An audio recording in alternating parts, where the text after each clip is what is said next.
Hickson due east of Kiel, alternately express and collectors. Westbound 401 is slow for...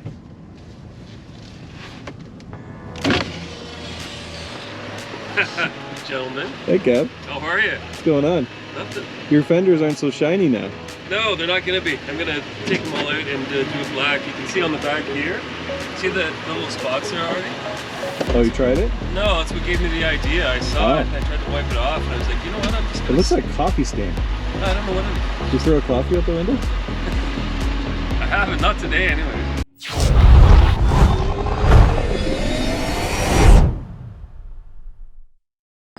Welcome back to the farm. Hey everyone. Christian again. Kevin here. My old friend Kevin.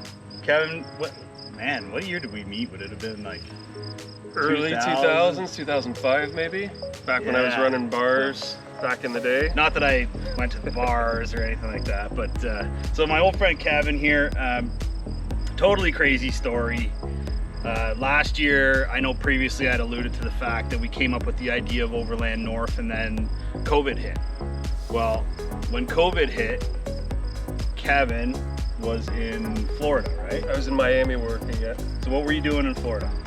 Well, the end of 2019, I had the really good idea that that's when I was going to sell my house. I've been planning for about 2 years to sell my house, to take a trip for about 1.5 years to 2 years all across North America with my dog Kai. So hang on, you sold your house? Sold the house, sold off everything, got rid of all my furniture. I had rewatched Fight Club, Ed Norton saying, sooner or later the things you own end up owning you, and whatever it was, it struck a chord. I'm like, oh, fuck, I gotta get rid of everything, right? Right. Can we edit that? Can I say fuck? We can beep it. That's okay. Sorry. Everything's got to go, right? Everything. So I just, at that point, some people are saying I was having a midlife, whatever it was. I was like, everything's got to go. Sell off all my furniture and whatever I couldn't. I put in a 10x10 storage. Bought a Jeep in Toronto, hopped in it, drove down all the way to the eastern seaboard, ended up in Miami on a job. I had been living there for about 6 months working on this job. I was a month away from deploying this 1.5, 2 year long trip. And then this thing called COVID hit and everything was canceled. All my plans, everything gone, just like that. Get back to Canada as fast as you can. Get across the border. We had 30 hours. Me and a guy named Matt that I was working with, we hopped in this Jeep. Drove 30 hours straight. We stopped for 4, slept in a McDonald's parking lot, continued the drive, got across the border on May 15th, and I think they closed it on the 16th. So, so somewhere within there, Kevin and I reconnected after many years of doing other things. Yep. And I was saying to Kevin, like, this is so cool, man. I'm starting this overlanding event and you know, you're full-time overlanding. You're living in your Jeep. Basically, yeah. But now you have to come home. So home to what? I don't have a home. So my best friend, he was going through some stuff, and he had a house. He was just going through a divorce, and he had a house. He had a spare bedroom. I said, dude, I got to come and stay with you for a month or two until this COVID thing blows over, and that was 1.5 years ago. Right. And now things are starting to open up again. Double vaccinated, borders are opening, and so hopefully I can start traveling somewhere outside of Ontario. But in the meantime, you've been doing trips all over the place. Everywhere I could go in with the Ontario. Jeep, right? Everywhere. So what's your favorite place that you've gone in Ontario so far? Thunder Bay was incredible. I love that area. I love the highway up to Thunder Bay. Red Lake, Ontario, that was probably the most remote at one point. You have no AM, no FM, no phone service, and then you end up in Red Lake. It's 20 hours north. It's basically the same amount of time it took me to drive to Miami. You can still drive in Ontario. Ontario is that big. I drove 20 hours across Ontario, and I'm still in Ontario, and you can still go more north at that point. Right? See, this is what's interesting about where we live. Canada is such a huge country, and there's so much to see. And most of us live within the bottom 10% of the province of Ontario. So you really got to start stretching your legs out and head north. And correct me if I'm wrong, but you were looking at potentially buying a big chunk of property up in the Kirkland Lake area recently?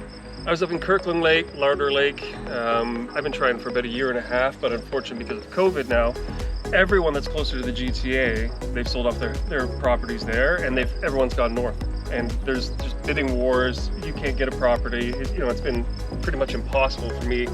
That was the end game of the trip. So at the end of the journey, the 1.5 years, was to head north, buy a property, build an off-grid, place there for me and Kai. And so for now, it's just it's not a reality. So you guys will meet Kai at another point. His trusty companion of years and years and years. She's an amazing dog who lives in the Jeep with Kevin, which is totally awesome. Full time, yeah. And last year at Overland North, we saw sub-zero temperatures on the first and the second night, and Kai didn't seem to mind. No, she was fine. She's got the whole back of the Jeep, and yeah, that was it. I made a little nest for her in the back. We'll show you in a minute here. We'll take you through where she is. And I was up top in the tent. Yeah, perfectly comfortable. I mean, for the last 8 years, that dog's put maybe 500,000 kilometers in my last 3 trucks. So it's not only Jeep. Prior to that, it was a Tacoma, a 2018 Tacoma. Prior to that, it was a 2013 GMC 2500 HD. And each of the trucks, you know, successfully. She's just, you know, a few 100,000 in this one. Yeah. And then this is, you know, eventually with the Jeep, I'm going to call it the Ruba Kai in homage to her. And that's it. We'll continue our travels. We can make up some cool stickers for that. So, yeah, absolutely. So the Jeep is different from the Tacoma. Big time. How do you like it in comparison? I love the Tacoma, like absolutely all about Toyota. I love the Tacoma. This was when I was in Miami working. So originally, right before I sold my house, I was in Miami. I started to see Jeeps everywhere because it's Florida. And there was Jeep Beach and Jeep this and Jeep everywhere. And just because they're so modular, so customizable, I just went with that. I'm not necessarily a Jeep guy. It was just, okay, what can I buy? What can I drive back across the border? And as I'm traveling from state to state in the US, I'm bolting things on. And then that's part of the process. So I'm here, I get a rooftop tent. I'm here, I get a winch. I'm here, I, you know, pick up pieces all the way. And then when I cross back over the border from BC and get back into Canada, you got $30,000 worth of kit bolted on, but you're just at the border. You're like, yeah, black Jeep, there's my VIN, cool, come on back home, right? So that was the idea. Too much information. So you're currently also going, like, you do inspections for zip lines and stuff like that now, right? So you're still taking the Jeep, you're living out of the Jeep while you're doing these inspections all over.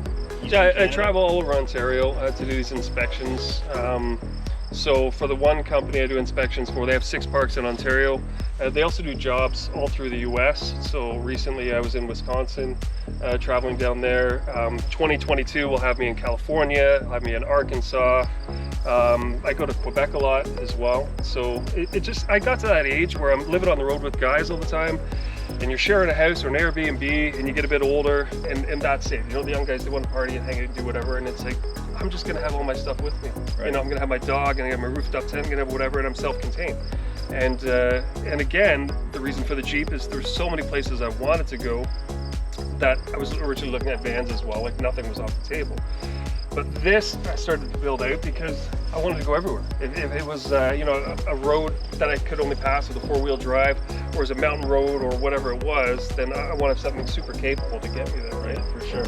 Well, I will freely admit I am officially a poser compared to Kevin, who is full-time overlanding, like literally full-time living out of his Jeep. So we look forward to some of your adventures with you and Kai traveling all over the place.